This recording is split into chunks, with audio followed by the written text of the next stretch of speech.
The Grand Meridian Hotel stood like a beacon of elegance against the Seattle skyline, its marble facade gleaming under the afternoon sun. Crystal chandeliers visible through the towering windows promised the kind of luxury that most people only dreamed about.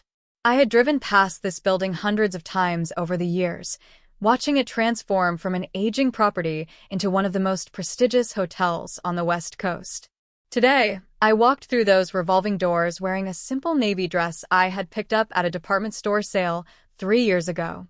My shoes were comfortable flats, practical for the long day ahead. I carried no designer handbag, wore no expensive jewelry. To anyone watching, I looked exactly like what my family had always believed me to be, the struggling older sister who had never quite figured out how to succeed. The lobby was already buzzing with wedding preparations. White roses cascaded from every surface, their sweet fragrance mixing with the subtle notes of the hotel's signature scent.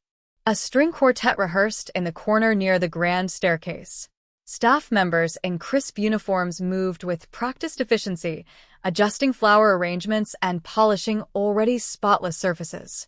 I recognized several relatives milling about, their designer outfits and loud voices marking them as members of the Henderson wedding party. My mother's side of the family had always been particular about appearances. Success was measured in square footage, car brands, and vacation destinations that could be mentioned casually at dinner parties. Eleanor. My cousin Patricia spotted me first. Her eyebrows rose so high they nearly disappeared into her professionally highlighted hairline. "What are you doing here?" Before I could respond, a familiar voice cut through the lobby noise like a knife through silk. Well, look who's trying to crash the wedding." My younger sister Victoria descended the grand staircase in a cloud of white organza, her wedding dress rustling with each dramatic step. She had always known how to make an entrance. Behind her trailed her maid of honor, our cousin Stephanie, and 3 bridesmaids I vaguely recognized from Victoria's sorority days. "She can't even afford a room here," Victoria continued, her voice carrying across the lobby with practiced projection. I specifically didn't send her an invitation for a reason. The relatives gathered closer, sensing the kind of family drama that would fuel gossip for months. My Aunt Margaret emerged from the hotel restaurant, her husband Gerald in tow. My mother appeared from the elevator bank, her face arranged in that particular expression of disappointed resignation she had perfected over the years of looking at me. "Victoria, darling, don't let her ruin your special day," my mother said, placing a manicured hand on my sister's arm. "Security can handle this." "Already on it," Victoria said, snapping her fingers toward the concierge desk. "Can someone please remove this woman? She's not on the guest list." A security guard began making his way across the lobby, his expression professionally neutral. The string quartet had stopped playing. Even the hotel staff had paused their preparations to watch the unfolding scene. "I told you she would try something like this," Aunt Margaret said, shaking her head. She's always been jealous of Victoria's success. I stood quietly in the center of the lobby, hands clasped in front of me, watching my family arrange themselves into a familiar formation. Victoria at the center, radiating righteous indignation. My mother flanking her right side, providing maternal support. Aunt Margaret and Uncle Gerald anchoring the left, ready to provide backup commentary. Cousins and bridesmaids filling in the gaps, a chorus of disapproval. "Do you have any idea how embarrassing this is?"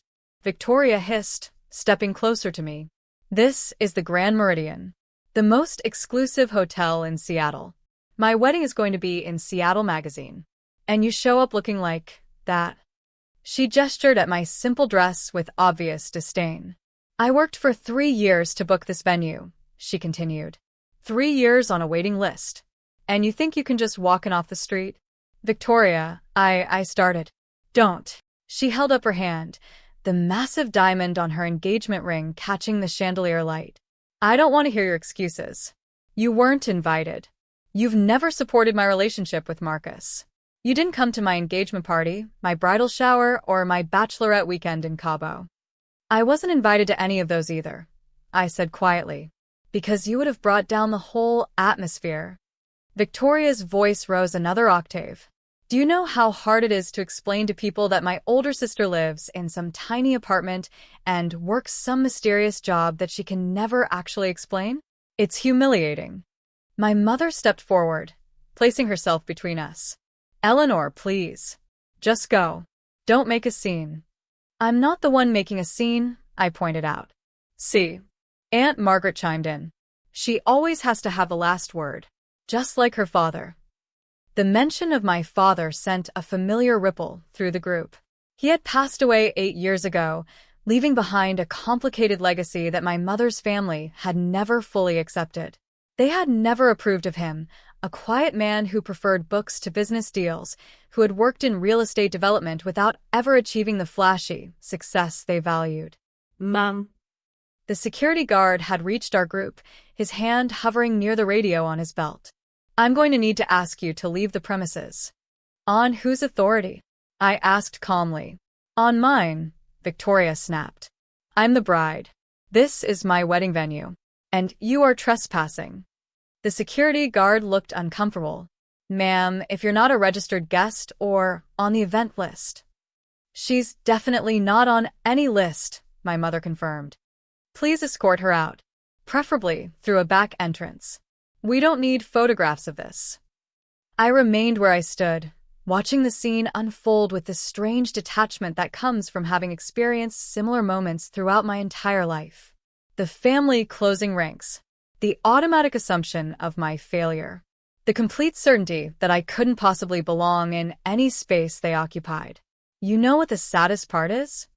Victoria said, turning to address her bridesmaids as much as me. I actually used to look up to her. When we were kids, Eleanor was the smart one. Everyone said she would do great things. She laughed, a sharp sound without warmth. And look how that turned out. 34 years old. No husband. No career anyone can identify. Probably still driving that ancient car Dad left her. The Honda still runs fine, I said. The Honda. Victoria rolled her eyes. Meanwhile, Marcus and I just ordered matching Teslas. But sure, Eleanor, tell me more about your reliable Honda. The bridesmaids giggled. Aunt Margaret nodded approvingly at Victoria's wit. My mother studied the ceiling as if hoping to find divine intervention in the crystal chandelier. Mrs. Henderson?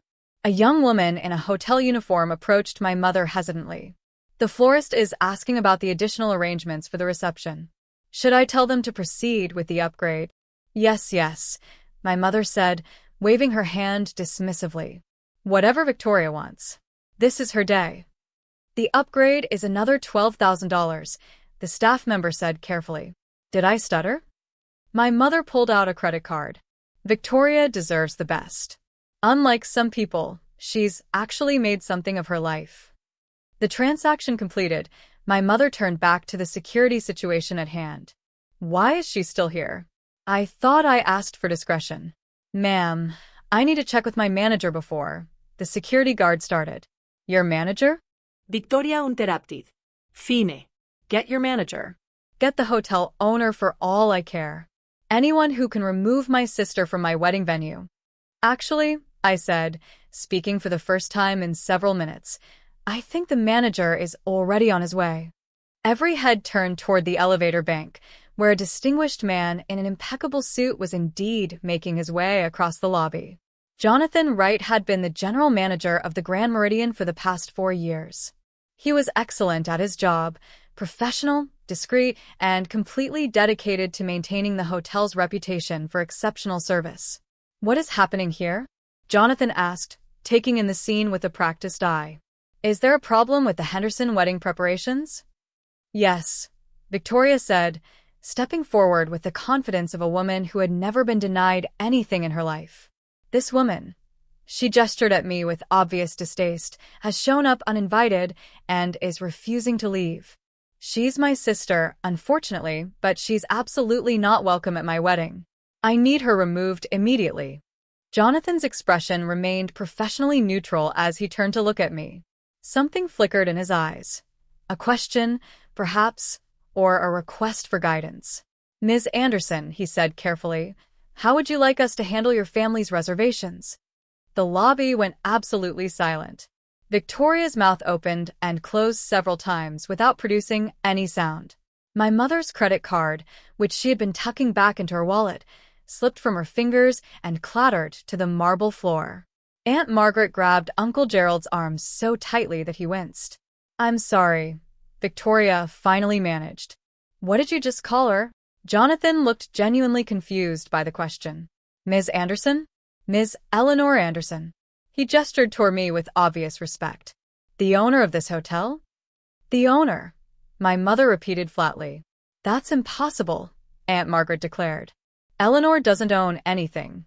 She lives in a tiny apartment in Capitol Hill. She drives a Honda." "I do live in Capitol Hill," I confirmed. "And I do drive a Honda. It was my father's car, and it has sentimental value." "But you also own this hotel," Jonathan added, still looking confused by the apparent controversy. "You've owned the Grand Meridian for the past 4 years, ever since you completed the acquisition and renovation, along with the other 7 properties in the Anderson Hospitality portfolio." "8 properties," I corrected gently. "We closed on the San Francisco location last month." "8 properties," Jonathan repeated, nodding. "Of course. Congratulations on that acquisition, by the way. The team is very excited about the expansion." Victoria looked like she might actually faint. One of her bridesmaids had the presence of mind to grab a chair from the nearby seating area and push it toward her. My sister sank into it, her wedding dress billowing around her like a deflating cloud. "This is a joke," she said. "This has to be a joke. Eleanor, if you hired some actor to pretend—" "Ms. Henderson," Jonathan interrupted, his tone cooling noticeably, "I can assure you that I am the actual general manager of this hotel, and Ms. Anderson is very much the actual owner. She personally oversaw the renovation 4 years ago. She approved every design decision, every staffing hire, every operational policy. The Grand Meridian exists in its current form because of her vision and investment." "But how?" My mother had finally found her voice. "Where would Eleanor get the money to buy a hotel? Her father left her nothing. Just that stupid car and some boxes of papers." "Actually," I said, "Dad left me quite a bit more than that. He left me his real estate portfolio. 23 properties that he had quietly acquired over 30 years of careful investment. Properties that he bought, renovated, and managed without ever telling anyone in the family because he knew exactly how you would react." "That's impossible," Aunt Margaret insisted. "Richard was a failure. He never accomplished anything." "Richard was private," I corrected. "There's a difference. He didn't need to talk about his success at dinner parties. He didn't need to impress anyone with his car or his vacation destinations. He just quietly built something real, something lasting, and when he passed away, he left it all to me with very specific instructions." I reached into my practical handbag and pulled out a worn leather journal, my father's handwriting covering every page. He wrote it all down. Every property, every investment strategy, every lesson he wanted me to learn. He spent the last year of his life teaching me how to manage the portfolio, how to grow it responsibly, how to identify opportunities that others overlooked. "Why you?" Victoria demanded, some of her characteristic fire returning. "Why not Mom? Why not me?" "Because you would have sold everything and spent the money on things that don't last," I said simply.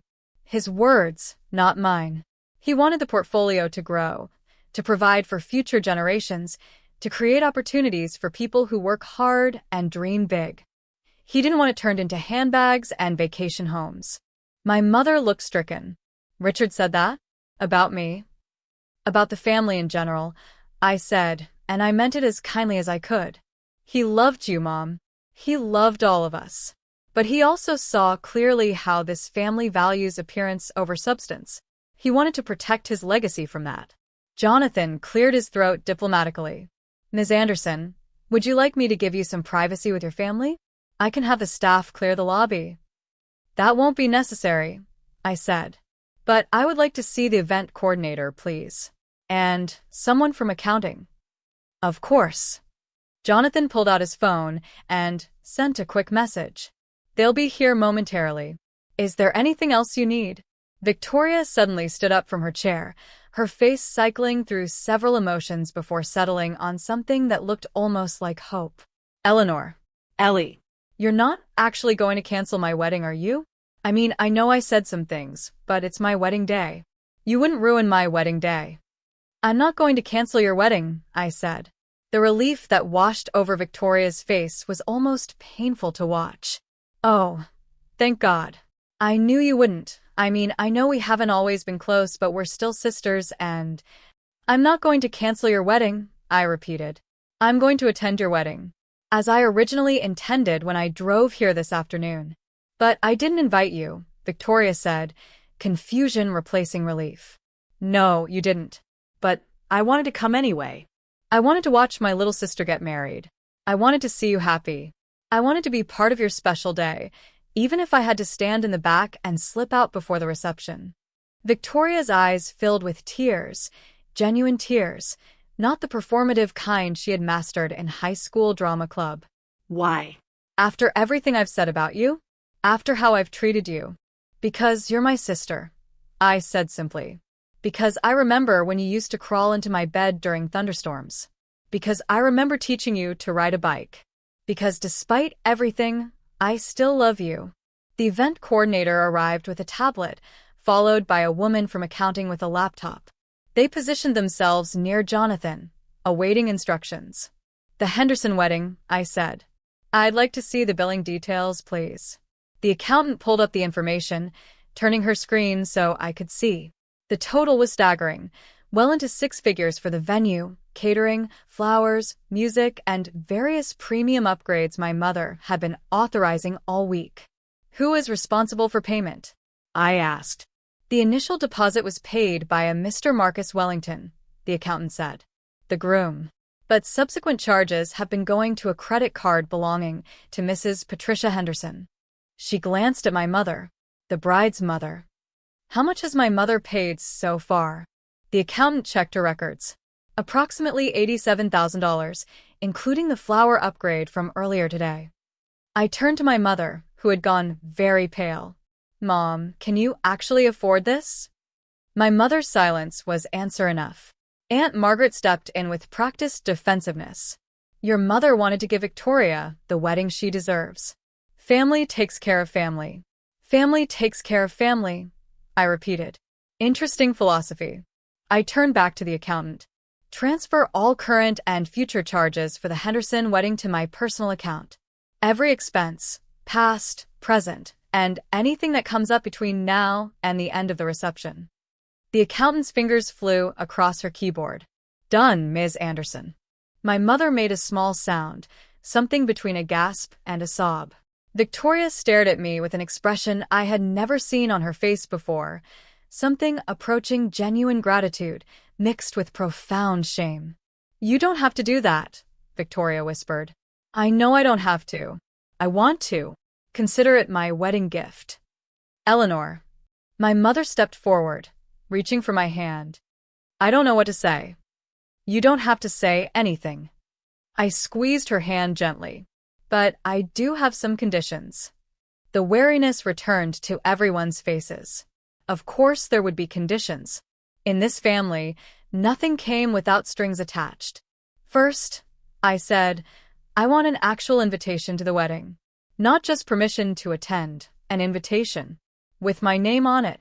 Eleanor Anderson, sister of the bride. Victoria nodded quickly. Done. Of course. You should have been invited from the beginning. Second, I want a seat at the family table during the reception. Not in the back. Not at the overflow table with distant cousins. At the main table, where I belong. Yes, my mother said immediately. Absolutely. Third, I want us to start having honest conversations. About Dad. About his legacy. About why this family decided I was a failure without ever actually asking what I was doing with my life. This condition met with more hesitation. Aunt Margaret shifted uncomfortably. Uncle Gerald suddenly found the chandelier fascinating. My mother looked down at her shoes. I spent 8 years executing my father's vision. I continued. 8 years growing his portfolio, hiring staff, creating jobs, building something real. And not once did anyone in this family ask me how I was doing. Not once did anyone wonder if maybe, just maybe, I might be okay. We assumed. My mother started, then stopped.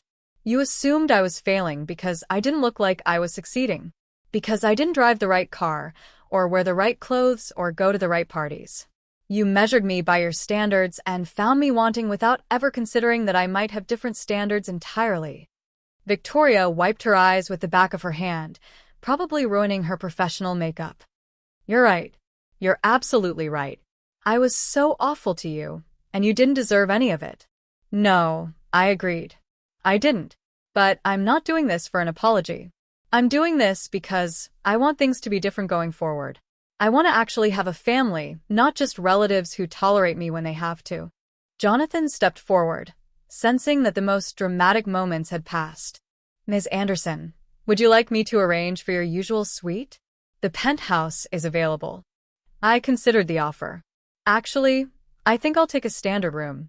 Something comfortable, but not extravagant. I'm here for my sister's wedding, not to make a statement. Of course. Jonathan nodded to a staff member, who hurried off to arrange the accommodations. Wait, Aunt Margaret said, seemingly unable to contain herself any longer. You said 8 properties. You own 8 hotels like this one. Not all like this one, I said. The Grand Meridian is the flagship. The others vary: boutique hotels, historic renovations, a resort property in Oregon. Each one has its own character. And you run all of them? Uncle Gerald asked, genuine curiosity breaking through his usual reserve. I oversee them. I have excellent managers at each property, like Jonathan here, who handle the day-to-day operations. My job is vision, strategy, and making sure we stay true to my father's principles. What principles? Victoria asked. Quality over flash. Sustainability over waste. Treating employees like family. Giving guests an experience they'll remember, not just a room to sleep in. I smiled, thinking of all the hours I had spent with my father's journal, absorbing his philosophy. Dad believed that success should be measured by what you create, not what you consume. He built his portfolio quietly because he didn't want the recognition. He wanted the results. My mother sank into a nearby chair, looking suddenly older than her 62 years. I never knew any of this. All those years married to him, and I never knew. He tried to tell you, I said gently. But you didn't want to hear it. You wanted him to be someone he wasn't, someone who cared about the same things you cared about. And when he couldn't be that person, you stopped listening. It wasn't an accusation, just a statement of fact. My mother nodded slowly, accepting the truth of it. The lobby had gradually filled with wedding guests arriving for the ceremony. They hovered at a respectful distance, clearly aware that something significant was happening, but unsure of the details.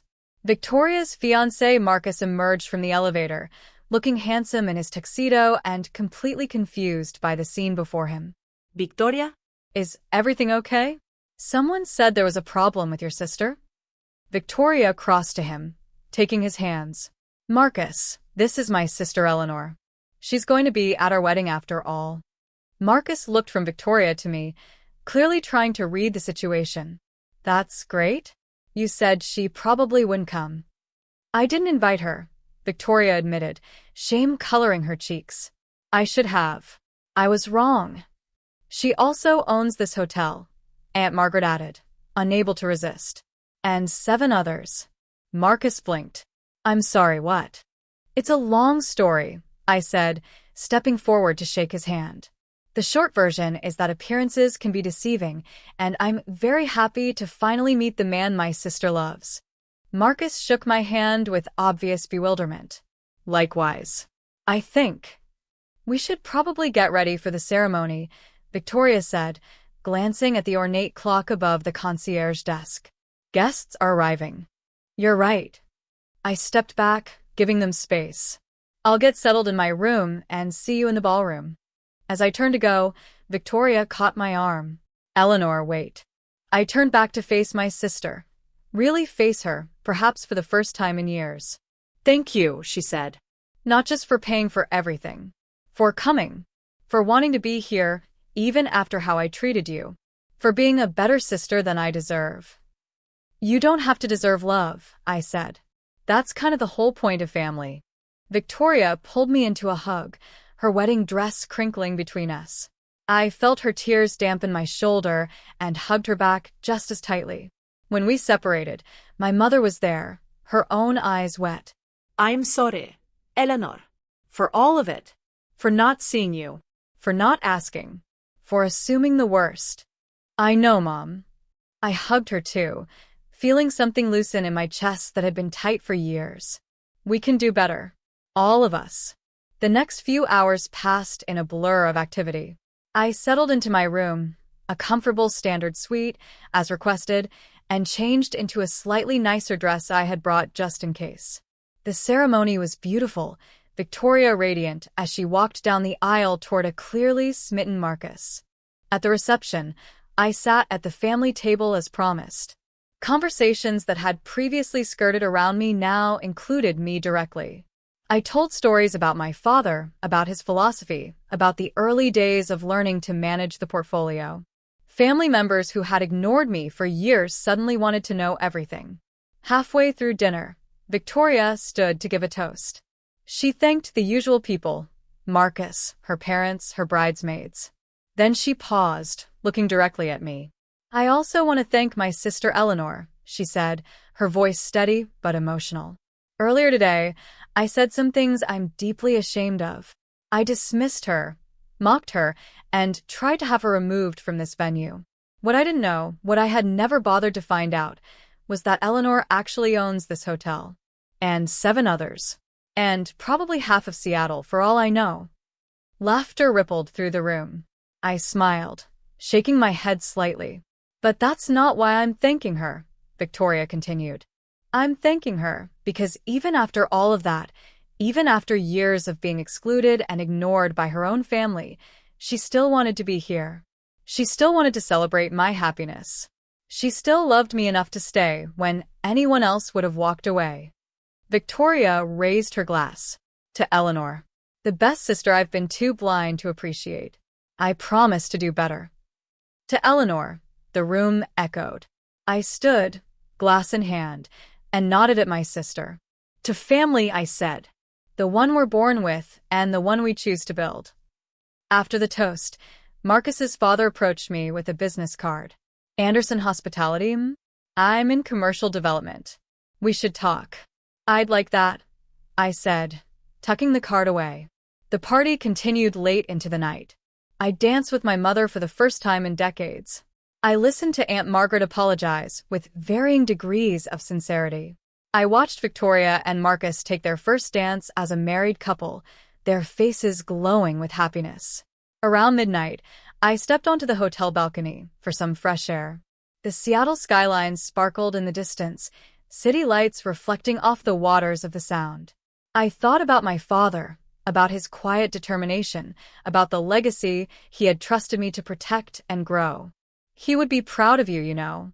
I turned to find my mother joining me on the balcony, 2 glasses of champagne in hand. Dad. I accepted the glass she offered. She leaned against the railing, looking out at the view. He always said you were the only one who understood him. I thought he meant it as an insult. Now I realize it was the highest compliment he could give. I miss him every day, I said quietly. I know. My mother was silent for a moment. I wasted so many years wanting him to be different. Wanting you to be different. When all along, you were both exactly who you were supposed to be. It's not too late to start over, I said. My mother turned to look at me, really look at me, perhaps for the first time since I was a child. No, she agreed. It's not too late. We clinked our glasses together and stood in comfortable silence, watching the city lights dance across the water. When the wedding finally wound down and the last guest departed, I walked through the empty ballroom one final time. The staff was already beginning to clean up, moving with the efficient grace that Jonathan had trained into them. Everything to your satisfaction, Ms. Anderson? Jonathan appeared at my elbow. Perfect, I said. As always. Thank the team for me. I will. He hesitated. If I may say so, I'm glad things worked out with your family. I smiled. So am I, Jonathan. So am I. Walking back through the lobby toward the elevator, I passed the spot where I had stood earlier that day, surrounded by family members who had been so certain of my failure. The marble floors gleamed under the chandelier light. Fresh flowers had already been placed for tomorrow's guests. My father's voice echoed in my memory. Success isn't about what people think of you. It's about what you build, what you protect, and who you become in the process. I pressed the elevator button and waited, thinking about all the conversations that would come in the days ahead. The rebuilding of relationships. The slow work of becoming a real family instead of just people who shared DNA. The elevator doors opened. I stepped inside, pressed the button for my floor, and watched the lobby disappear from view. Tomorrow would bring new challenges, new opportunities, new chances to grow. But tonight, for the first time in years, I felt like I truly belonged. The doors closed, and the elevator began its quiet ascent.